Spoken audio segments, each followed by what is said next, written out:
Hola, muy buenos días. Sean todos bienvenidos a nuestro segundo día de trabajo en estas jornadas a distancia, retos y avances de la salud organizacional y del trabajo. Hoy comenzamos con el tema NOM 035, retos y perspectivas derivadas de un análisis nacional.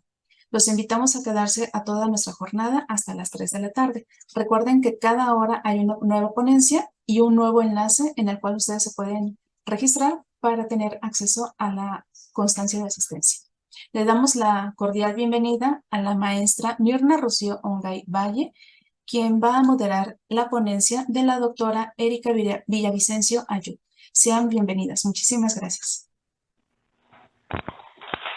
Muchas gracias, Zoraida. Muy buenos días y bienvenidos todos, como ya les comentó Zoraida, a la primera jornada de salud organizacional y del trabajo Retos, Avances a 50 años de experiencia. Me voy a permitir leer una muy brevísima síntesis curricular de la doctora Erika Villavicencio. Es doctora en Psicología de la Salud Ocupacional por la Facultad de Psicología de la UNAM, con maestría en Administración de Organizaciones y egresada a la licenciatura de Psicología con mención honorífica. Recibió la medalla Gabino Barreda a la excelencia académica y el reconocimiento como mejor estudiante de su generación.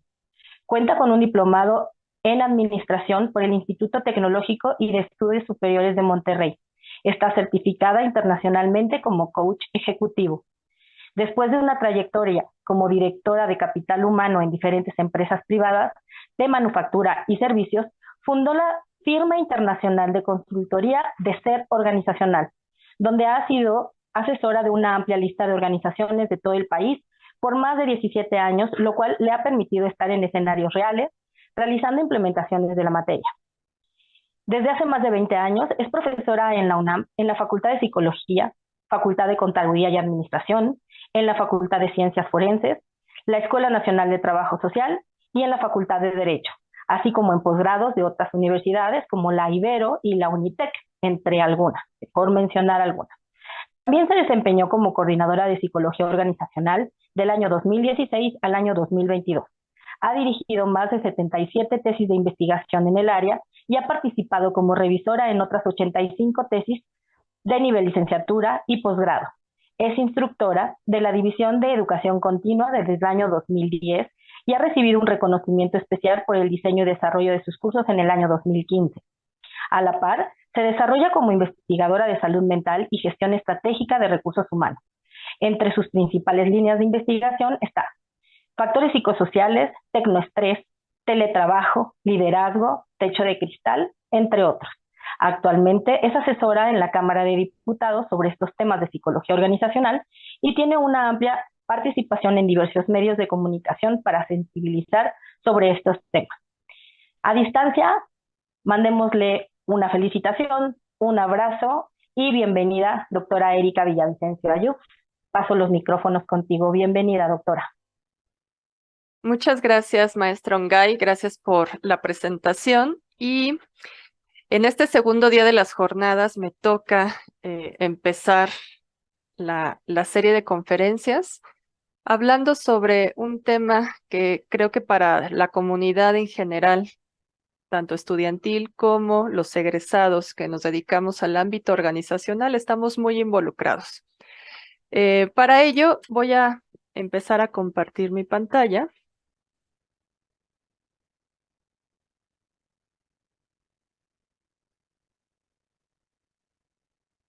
Ya está ya transmitiéndose. Les voy a platicar lo que he vivido desde la psicología aplicada en estos años, desde que entra en vigor la norma 035, que entra en vigor, como recordarán, en octubre del 2018, para empezarse a aplicar en el 2019.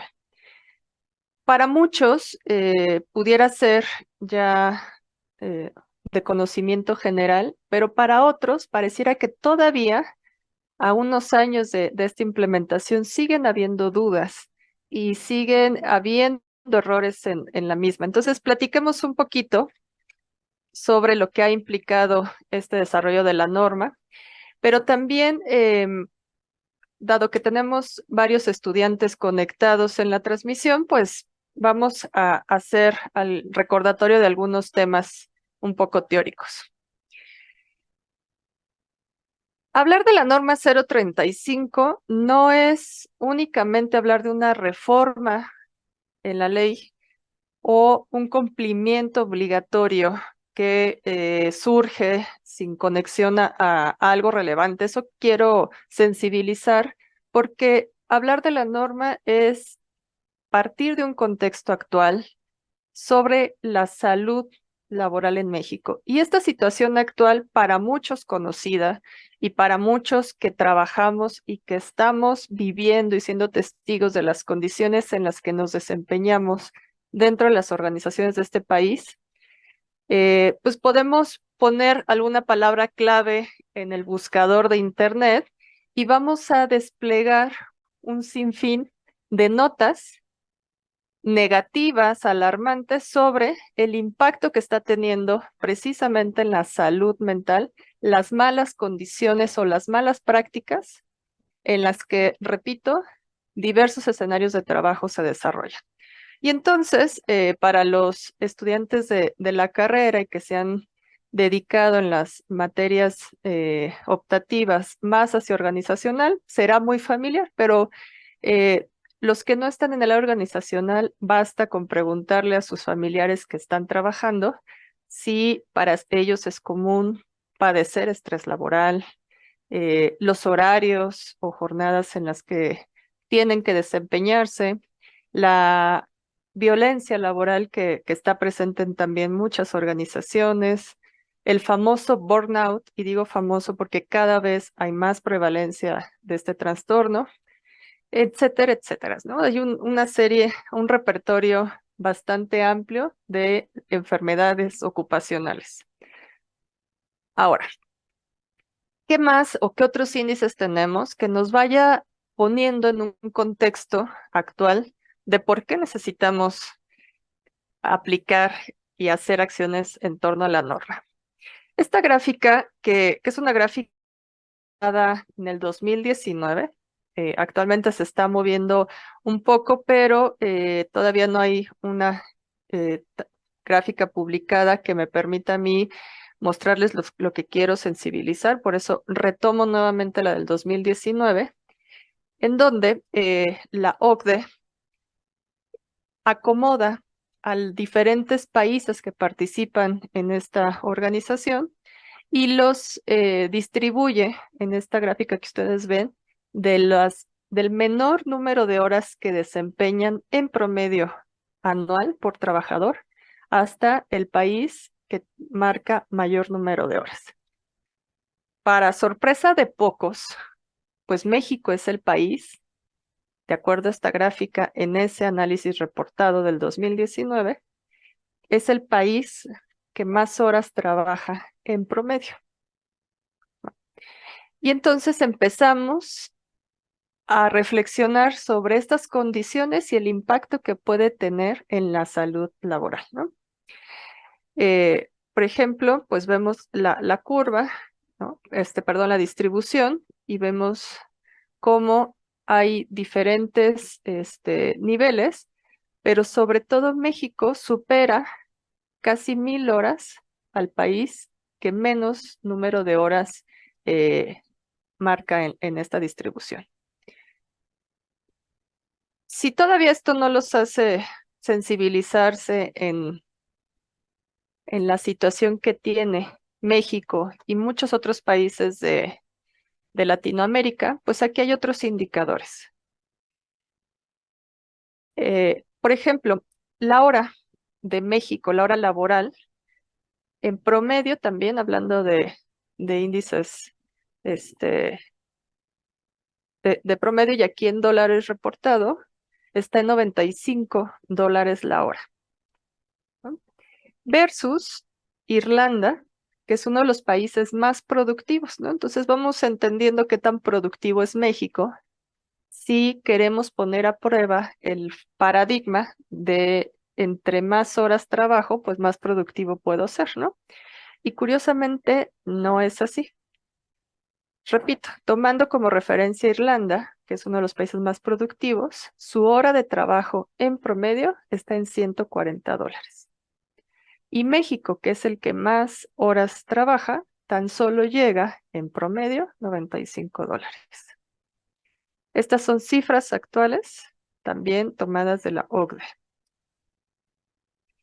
En temas de salarios, también los que están familiarizados y han seguido las reformas podrán tener información más actual sobre los salarios. No obstante, si vemos la distribución aún con las mejoras salariales que se han reportado últimamente, pues México, en el listado comparativo únicamente de los países latinoamericanos, se ubica en este peldaño.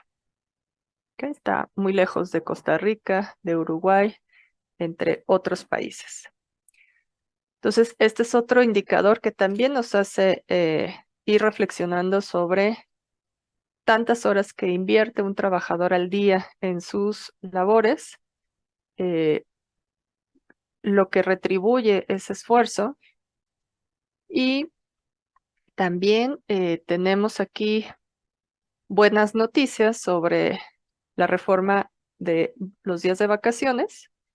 No obstante, aún con esta reforma, si hacemos este comparativo de cuántos días de vacaciones gozan o tienen derecho en el top 10 de los países, aquí les estoy enlistando los principales, versus los que tienen menos días, ¿no? Y repito, aquí México subió varios lugares porque anteriormente pues tenía mucho menos días, pero podemos ir identificando los resultados que están teniendo estas potencias como Alemania, como España, entre otras, y los resultados que está teniendo México, Perú, en fin.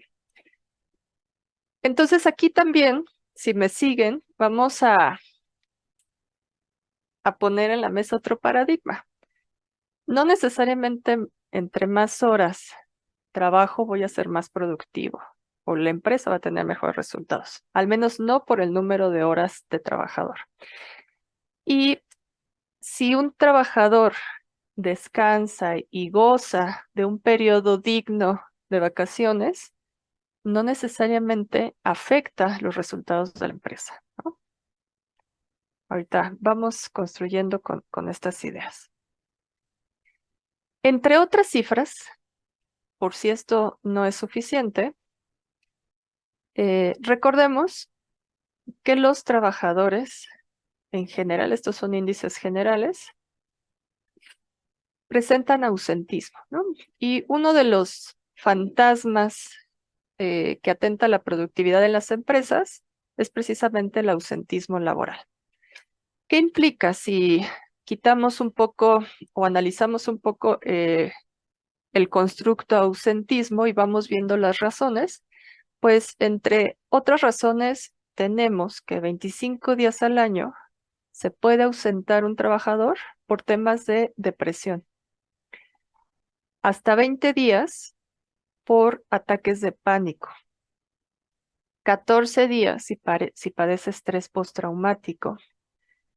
O 20 días por trastornos de ansiedad, ¿no?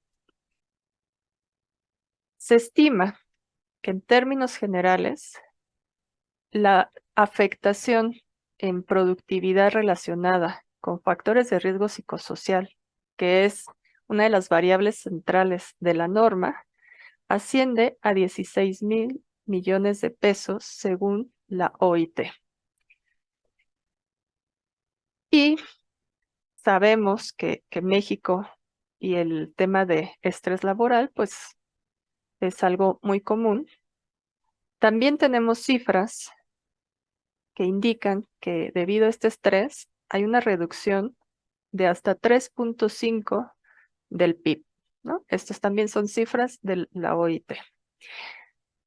Con estos aspectos, pareciera que tenemos material suficiente para convencer a los empresarios, a los dueños o directores generales de diferentes organizaciones de que es un tema al que hay que poner atención y que es un tema que puede traer una afectación tanto económica como en materia del talento que compone esta organización.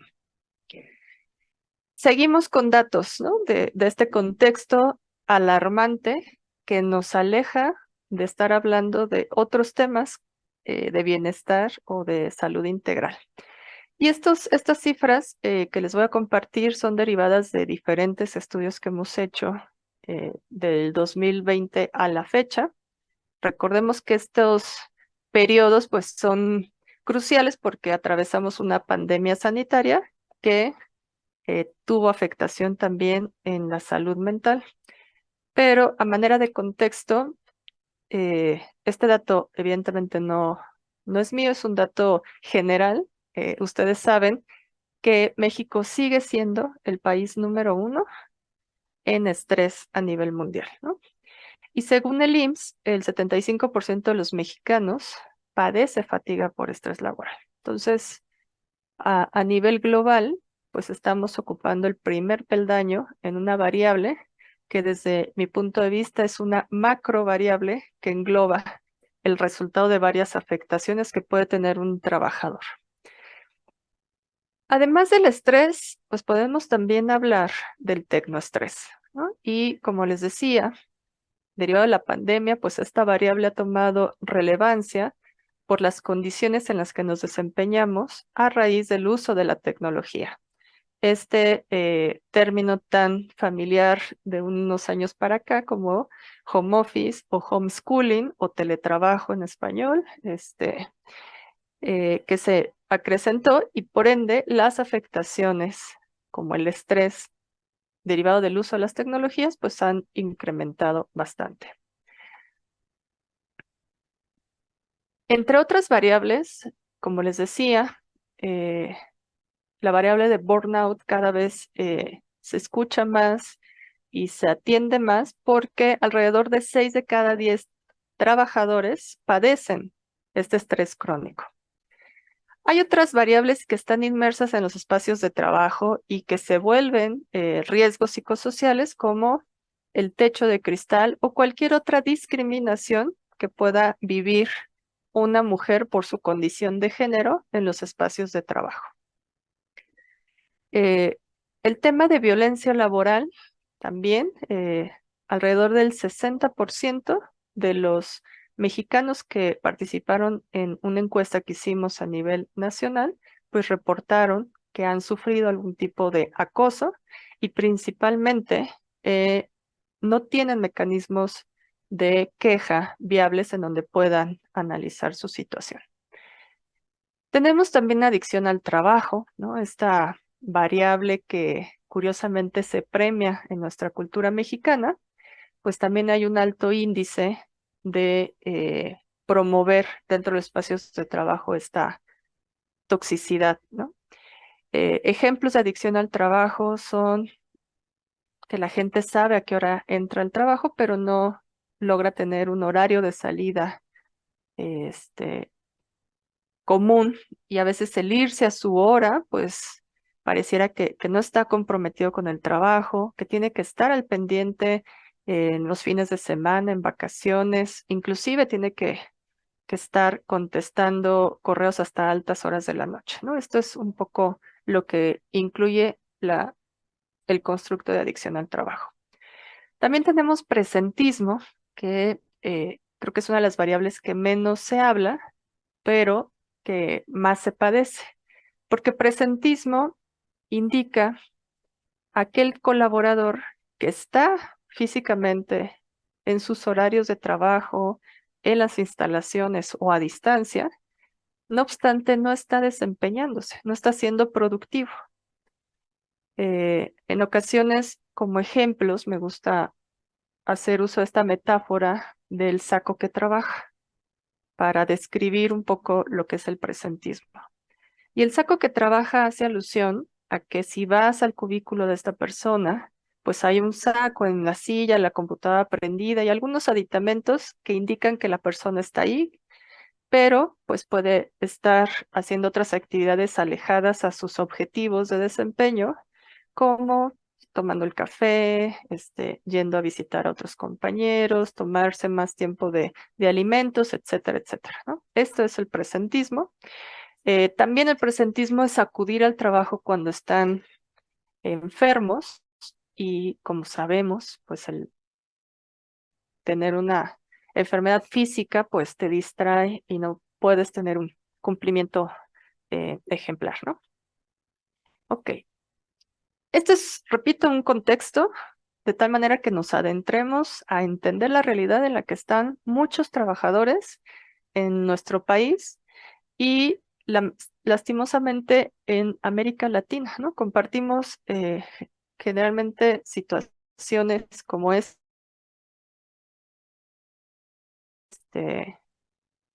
eh, como Perú, como Chile, entre otras. Pero vamos entonces a adentrarnos a los factores psicosociales.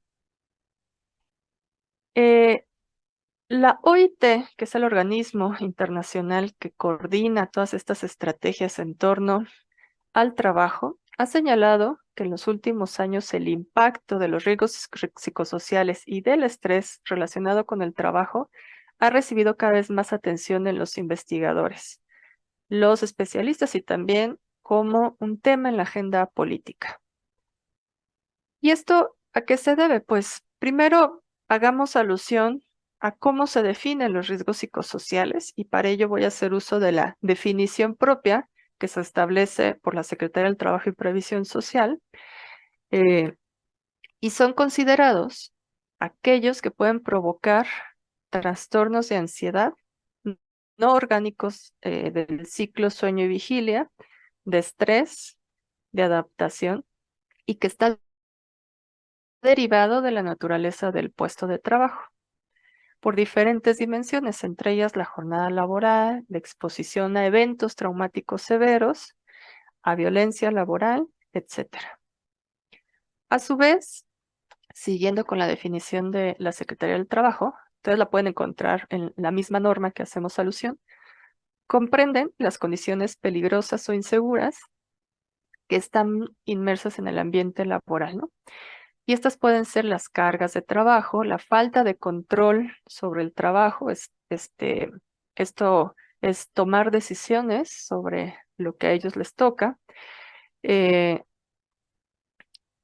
el estilo de liderazgo, el balance entre trabajo y descanso, las relaciones negativas, entre otros factores. Y entonces, todos estos elementos forman parte de las dimensiones que la norma 035 pretende medir, que repito, para los que ya están familiarizados, estos temas ya son de, de manejo común. En términos generales y viéndolo gráficamente, los riesgos psicosociales van a tener un impacto negativo en dos grandes aspectos. A nivel individual, es decir, en el trabajador, y a nivel organizacional. A su vez, a nivel individual, puede ser internamente en la salud del trabajador, salud física, salud mental, etcétera, pero también en su desempeño, en su satisfacción de trabajo, en el compromiso y en todo lo que emana propiamente de las actitudes que tiene con su puesto de trabajo.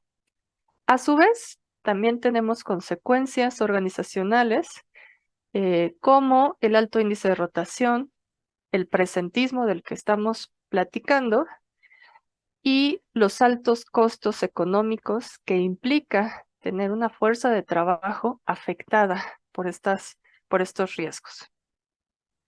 Términos generales, cualquier afectación que pueda tener en el desempeño, hay un correlato con la productividad organizacional. Ahora, la NOM 035, también a manera de recordatorio, son regulaciones obligatorias, a diferencia de la NMX, que son de aplicación voluntaria, ¿no? Curiosamente, y por aspecto histórico, en nuestro país a veces la obligatoriedad nos lleva a un mejor cumplimiento. Y sobre todo en estos temas, ¿no? Pareciera que ha costado mucho trabajo convencer a las organizaciones y a los encargados de estas que este tema no es un tema de moda, que no es un tema que le implique únicamente un gasto a la organización, sino que trae diversos beneficios para tanto la fuerza de trabajo con la que cuenta como la organización en general. Pero de entrada, recordar que es obligatoria y que está asociada a unas multas, que esa es una palabra que creo que ha sido clave para el cumplimiento de la misma. Entonces, sí, la norma 035 tiene un objetivo destinado prácticamente a 3 grandes acciones: identificar, analizar y prevenir. Igual, esto está en la norma, ustedes la pueden descargar y ahí tener la información completa. Y al hablar de identificar, pues para los psicólogos es muy común, es una práctica que hacemos constantemente a través de un diagnóstico, y tenemos esta meta de llegar a una prevención, ¿no? Independientemente de las correcciones que se hagan en el camino, pues llegar a un momento en el que podamos prevenir la ocurrencia de ciertas variables, en este caso de los riesgos psicosociales. Todo esto con el fin de promover un entorno organizacional favorable, que es el término que acuñe esta iniciativa y que habla de un ambiente laboral adecuado. La norma ha tenido muchas críticas, con mucha razón, vaya, y ha tenido algunas dudas, dado que dentro de las malas prácticas que he encontrado en algunas empresas, pues pareciera que no se ha conocido el objetivo tal cual, ni el alcance que tiene, y se han cometido varios errores al respecto. Por comentarles alguno, hay empresas que han contratado proveedores que les hacen esta identificación y curiosamente no utilizan un instrumento que mida riesgos psicosociales y aplican otros instrumentos que sirven para otro tipo de variables organizacionales y con esos quieren tomar decisiones. Entonces, creo que es relevante entender el alcance de la misma. Como les decía, están los riesgos psicosociales, que son todos estos de los que hemos venido hablando: las condiciones, las cargas de trabajo, las jornadas, el liderazgo negativo y la violencia laboral que incluye. Pero también están los elementos del entorno organizacional favorable, aquí enlistados, como el sentido de pertenencia, la formación o capacitación adecuada que deben de recibir, la definición de los roles, de las responsabilidades que tienen, aspectos de comunicación y participación proactiva, la distribución de cargas de trabajo, el reconocimiento y evaluación del desempeño. Ok. Esto me he ido rápido, dado que es un documento que está al alcance de todos y seguramente ustedes ya han tenido momentos de análisis de la norma.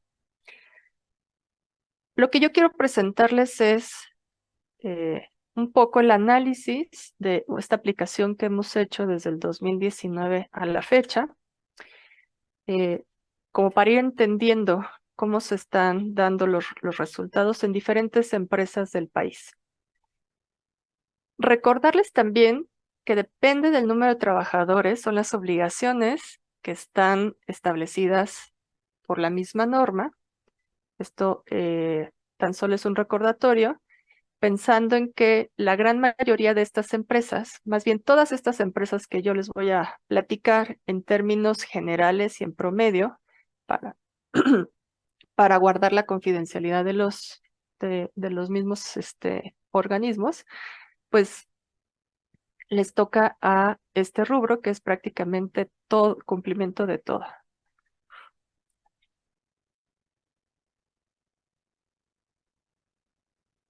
Parte de la propuesta que he ido implementando y que es de las que les vengo a platicar, hay una propuesta de valor.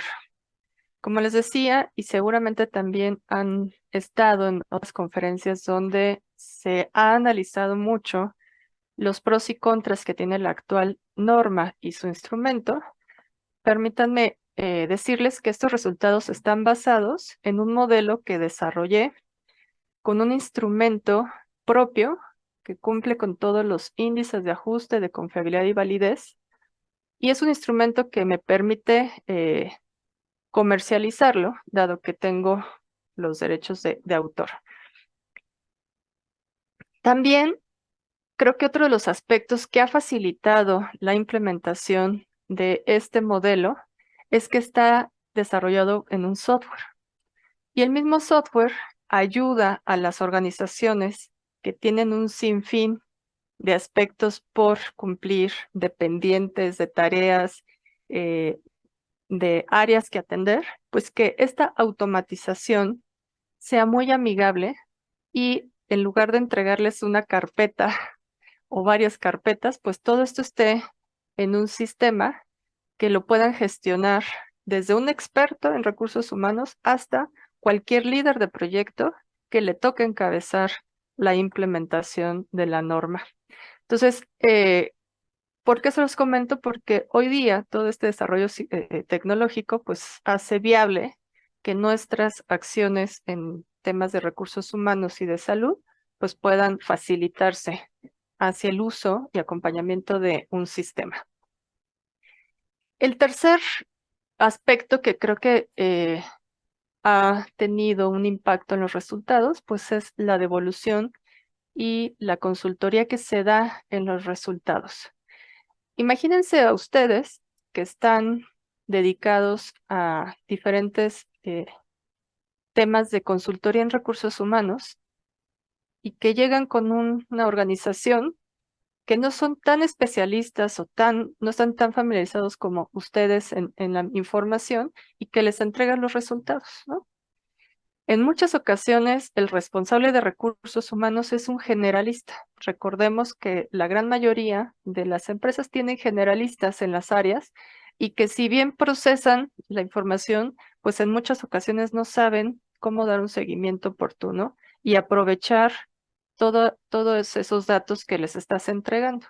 Entonces, el acompañamiento, el desarrollar un plan de acción con ellos, el darles también este benchmarking de, mira, estos casos de éxito están en otras empresas, pues va coadyuvando a que los resultados sean más viables de alcanzar en cualquier otra organización y no se quede en un cajón guardada y archivada porque no saben qué hacer con todos esos datos. Ok. Otro elemento relevante de la carpeta maestra de cumplimiento está destinado a que ese plan de acción tiene que estar separado, como lo indica la norma, en tres niveles de prevención. Nivel primario, secundario y terciario. Entonces esto nada más lo pongo aquí como recordatorio porque cuando hacemos una administración de los proyectos, pues hay que reunir estas tres características para que ese plan de acción y por ende el retorno de la inversión pues tenga valga la redundancia, un retorno alto. Estoy viendo el tiempo, déjenme irme un poquito más rápido por el tema del tiempo. Ok. Bueno, en cuanto a los datos que les platico, a publicar, entonces hay algunos datos que están comprometidos con la revista y por eso no los voy a exhibir, pero en cuanto tenga el artículo, que será de difusión abierta, pues se los haré llegar con todo gusto. Les voy a presentar algunos promedios de una muestra. Hicimos una selección aleatoria de 10,000 trabajadores de diferentes empresas. Entre ellas tenemos empresas que se dedican al giro de alimentos, al giro educativo, al giro tecnológico, de manufactura, de publicidad y diseño, giro automotriz y giro turismo y hotelería, ¿no? Entonces agarramos de estos clientes que hemos tenido del 2019 al 2021, hicimos este corte, que es el primer periodo a cubrir de la norma. La norma tiene una periodicidad de 2 años, entonces ya muchos de estos clientes estamos haciendo su segundo cumplimiento. Ahí posteriormente podría presentarles un comparativo de qué tanto se ha mejorado, pero para esta primera ocasión solo vamos a ver los datos del primer cumplimiento de, repito, una muestra de 10,000 colaboradores. ¿Qué datos sobresalientes tenemos? Obviamente hay mucha información, pero creo que estos highlights nos van a llevar esta reflexión. A manera general, analizando estos diferentes giros, encontramos que no existe paridad de género en las organizaciones encuestadas. Los mejores casos y aquellas empresas que a su vez salen con resultados más positivos, coincide que tienen una distribución de género muy cercana a la paridad. Hoy por hoy no hay un cliente tan solo que me haya tocado con un índice de 50-50 o mayormente del género femenino. Esto obedece también a los giros que les platico, porque hablando de giro de manufactura, automotriz, pues es caracterizado principalmente por hombres. Pero insisto, haciendo el promedio de todos estos trabajadores, de estos 10,000, no hay un índice de paridad de género. Y este es un tema que hemos venido tocando en diferentes conferencias con varios expertos y creo que hay que tenerlo todavía en la mesa y trabajar en ello. De los datos sociodemográficos, pues sobresale el estado civil casado y alrededor del 70% de los encuestados menciona tener hijos. Lo que también vemos es que el número de hijos ronda de 1.5. Entonces, que las parejas tienen entre 1 y 2 hijos, lo que es una cifra que, como bien saben, ha venido modificándose de los últimos años. La escolaridad que sobresale en estas cifras, evidentemente es nivel licenciatura y seguida de bachillerato. Recuerdo, esta cifra es porque tenemos empresas con un alto índice de población operativa, ¿no? De nivel operativo. Dentro de otros datos que sobresale y llama la atención de estos análisis es, y lo pongo así por criterio propio, el alto índice de tabaquismo y consumo de bebidas alcohólicas que tiene esa muestra. ¿Por qué a manera personal indico como un alto índice? Dado que 3 de cada 10 trabajadores, estamos hablando entre el 27-30% de la población de las empresas encuestadas. Primero, el factor es que hay un alto índice de deseabilidad social, como cualquier encuesta que se aplica y más en un ámbito organizacional, ¿no? Aun cuando saben que es una persona externa a la empresa y que va a hacer un manejo confidencial de la información, aún así, pues hay cierto cuidado en ver qué voy a contestar y pensando en que no tenga repercusiones en mi trabajo. ¿ok? Obviamente, cuando vienen preguntas de si consumen drogas, pues la gente no contesta, no porque nadie consuma, sino porque esta variable de deseabilidad social, pues sigue estando muy presente. Entonces, si de los que se atreven a contestar son 3 de cada 10, pudiéramos sospechar que hay una cifra mayor. Esto comparado con otro tipo de análisis que hacíamos antes, y sobre todo antes de la pandemia, pues el índice era más bajo. Entonces, aquí tenemos un tema en psicología de adicciones, en otras áreas de la psicología que vamos a tener mucho trabajo que hacer, ¿no? Dado que son sustancias permitidas, el tabaquismo, hay espacios todavía en organizaciones donde es el centro de encuentro de los trabajadores y demás, pues esta práctica sí se tienen que hacer acciones que ayude a concientizar, ¿no? de las implicaciones que tiene. Y el tema del home office, pues también está documentado por otros especialistas que incrementó el consumo de bebidas alcohólicas, ¿no? Entonces, se los dejo ahí como un dato que se disparó a raíz de estos análisis. También el 80% de los encuestados manifiesta trabajar horas extras, dato que estoy segura nadie duda que sea real. El 25% de los encuestados indica que consume medicamentos de forma regular y sobresale en frecuencia por temas de hipertensión y de diabetes.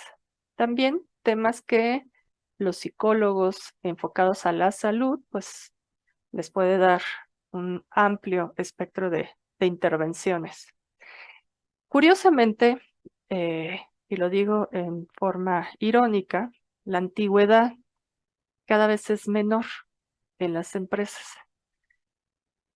La antigüedad ronda entre más del año, o sea, el año cumplido y los 5 años, y prácticamente el fantasma de la permanencia en una organización está presente porque, pues, sabemos que las generaciones actuales quieren estar cambiando de trabajo o se obligan a cambiar de trabajo por las condiciones en las que se desenvuelve el actual. Entonces, este también es un tema relevante.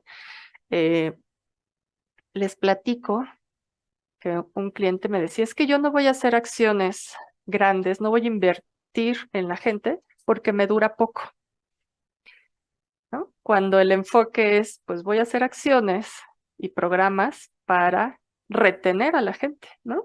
Sobre todo el talento, no es que tengas que quedarte con todos los trabajadores, pero apostarle a retener el talento y estar reforzando este indicador de antigüedad. Ok, igual, tomando este universo de, del que les estoy hablando, a manera general, ¿cómo salen los factores de riesgo puntuados, ¿no? Y aquí esta gráfica, a manera rápida, nos permite ver que hay 2 factores o 2 dimensiones que son las que tienen puntajes más bajos.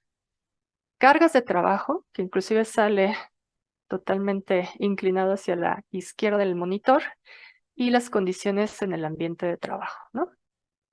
Principalmente estas dos dimensiones son las que padecen eh, las organizaciones que participan y de lo que más afecta en temas de riesgo psicosocial a los colaboradores.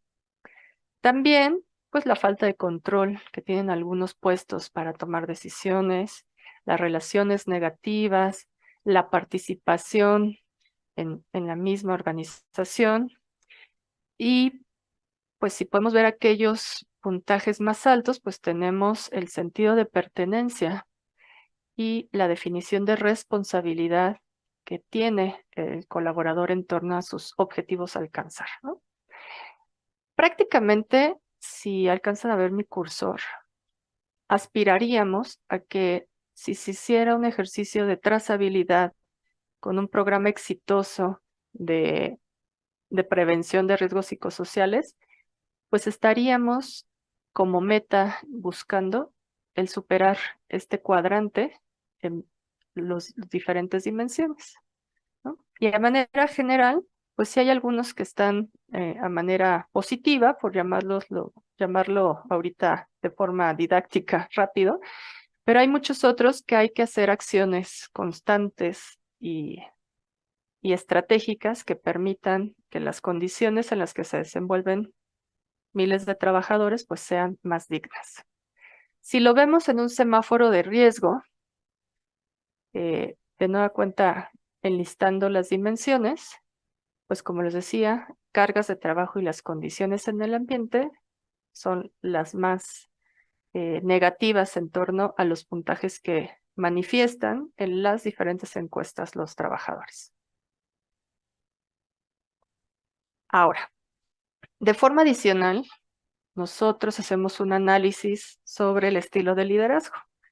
Es un análisis que nos permite hacer acciones cuidadas y buscar estrategias de mejora. Pensamos, como lo he dicho en otros foros, que haciendo uso de esta frase, ¿no? De que las escaleras se barren de arriba hacia abajo, pues efectivamente atender el liderazgo pues va a ayudar a tener impacto. Ok, entonces a manera general, del puntaje más bajo al puntaje más alto, ¿cómo se distribuyen estos giros? Voy del más bajo hacia arriba. El aspecto de turismo y hotelería manifiesta peor índice de liderazgo, seguido del sector tecnología, alimentos y manufactura. Posteriormente, automotriz ya empieza a tener un mejor nivel, educación y cultura, y el que sale con hasta ahorita un liderazgo más efectivo es el área de diseño y publicidad.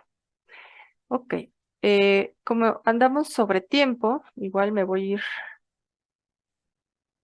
Esto. Ok. ¿Qué encontramos entonces en las organizaciones? Pues encontramos los factores críticos que ya platicamos, aquellos que salen en rojo. Sabemos que se tiene que trabajar, retroalimentar para lograr que esas inconsistencias metodológicas y teóricas de la NOM se logren derivar en una mejora continua y podamos darle a las organizaciones no solamente un instrumento más apto para lo que queremos medir, sino que también sabemos que faltan muchos protocolos que se adecúen y sobre todo a los ciertos giros de empresas, porque cada giro tiene un contexto particular, ¿no? En cuanto al cumplimiento, a manera general, hay mucho temor a la multa. Creo que ese es el detonador, pero no tanto este convencimiento de que es un plan que se tiene que hacer, ¿no? Entonces falta mucho conocimiento del modelo. No hay una ejecución adecuada de los responsables internos, lo olvidan, se les pasa el tiempo, no hay seguimiento. Hay acciones que no están orientadas hacia la mejora de algún indicador de la norma y sobre todo, pues la comunicación interna en muchas áreas de las organizaciones es deficiente, ¿no? Entonces, a manera general, a veces lo hacen solo por cumplir. En cuanto a los resultados, pocas veces realizan un plan de acción debido a que no dan seguimiento, no hay un plan integral de bienestar laboral, les gana el tiempo atendiendo los urgentes, aquellas cargas operativas que tienen generalmente en las empresas.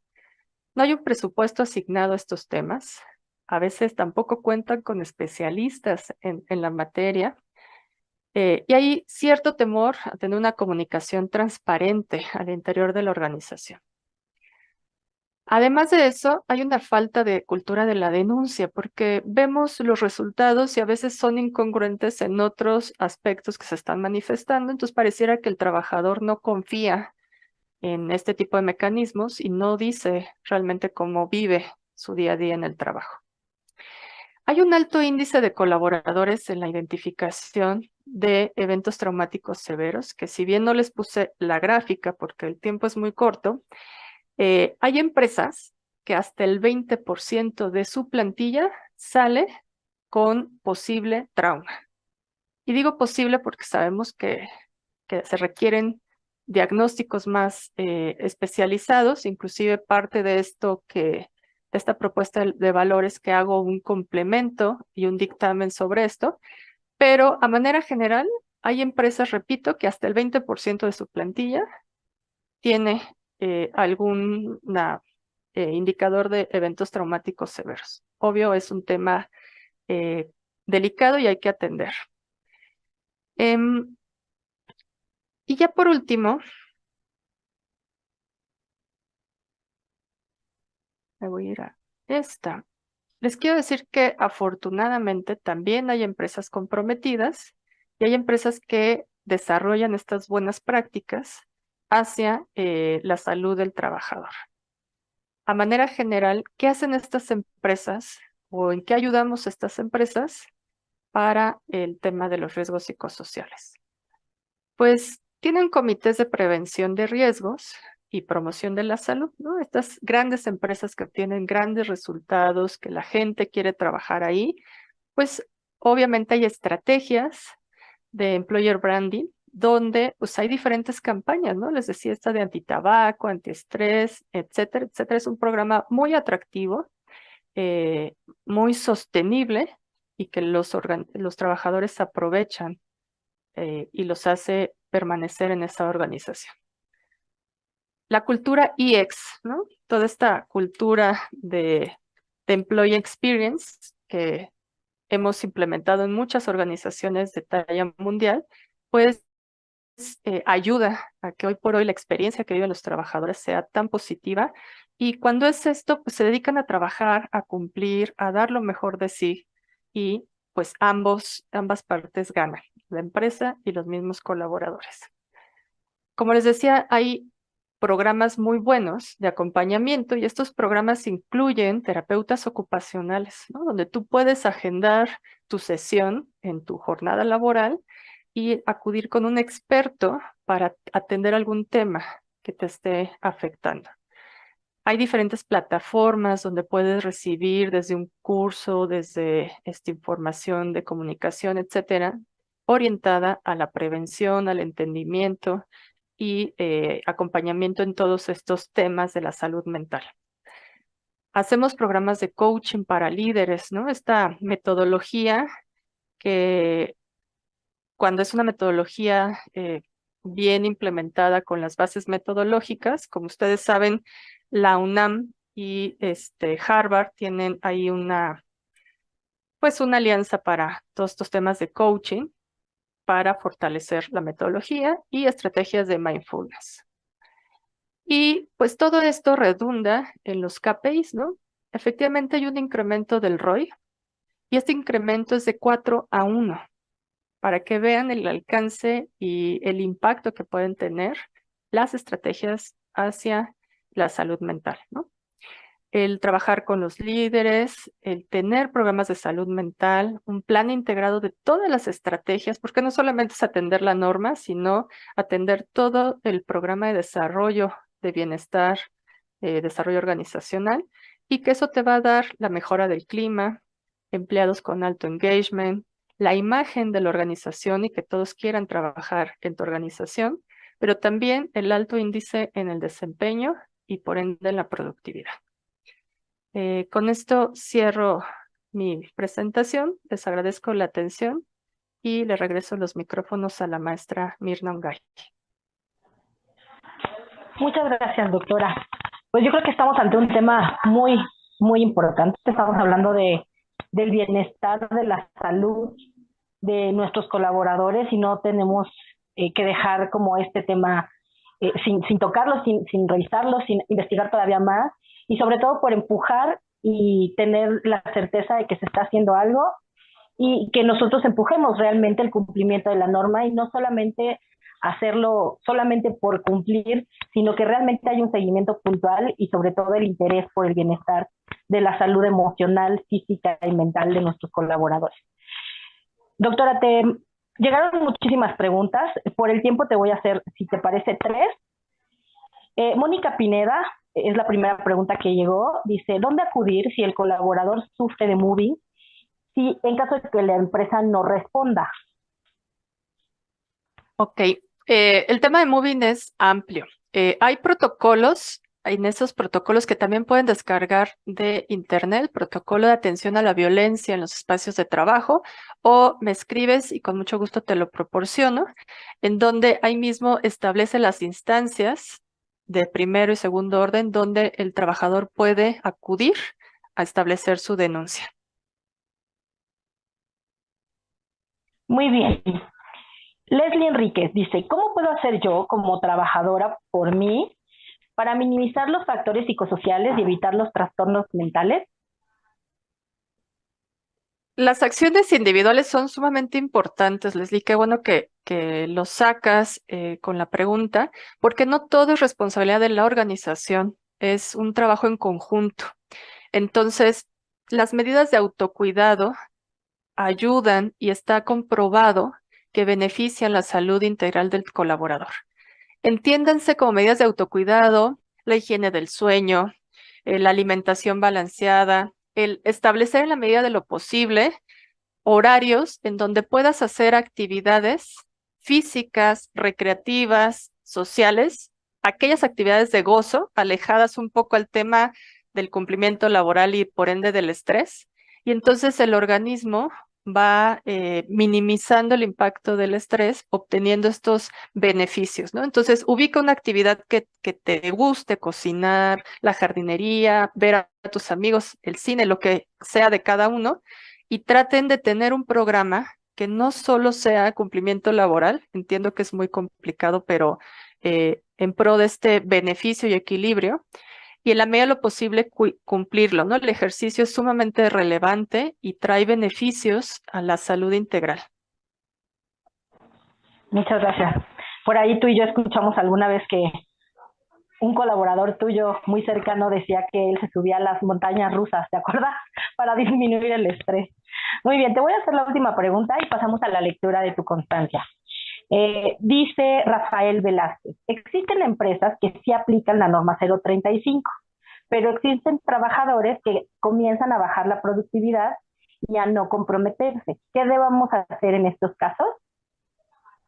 Sí, efectivamente hay de todo, ¿no? Repito, no todo es la obligación de las empresas y no quiero que nos llevemos la idea de que las empresas son las malas del cuento. Hay ambos aspectos. Todo empieza con una implementación y una campaña de comunicación. La misma norma establece obligaciones a los trabajadores, entonces hay que comunicarles esas obligaciones que tienen y también obligaciones de los patrones, obviamente. Entonces, cuando yo trabajador entiendo, conozco que son esas obligaciones y el incumplimiento de las mismas genera alguna consecuencia, a través de la política de riesgos psicosociales que se difunda, en el curso de inducción y sobre todo que estas consecuencias sí haya un comité que vigile el cumplimiento, que se cerciore de que están siendo debidamente imputadas y creo que es una medida que nos encamina a que todos busquemos el bienestar, no solamente individual, sino grupal. Muy bien, muchísimas gracias, doctora. Se nos agotó el tiempo, estamos justito terminando a tiempísimo. Voy a leer tu constancia que te haremos llegar y te entregaremos de manera presencial más adelante.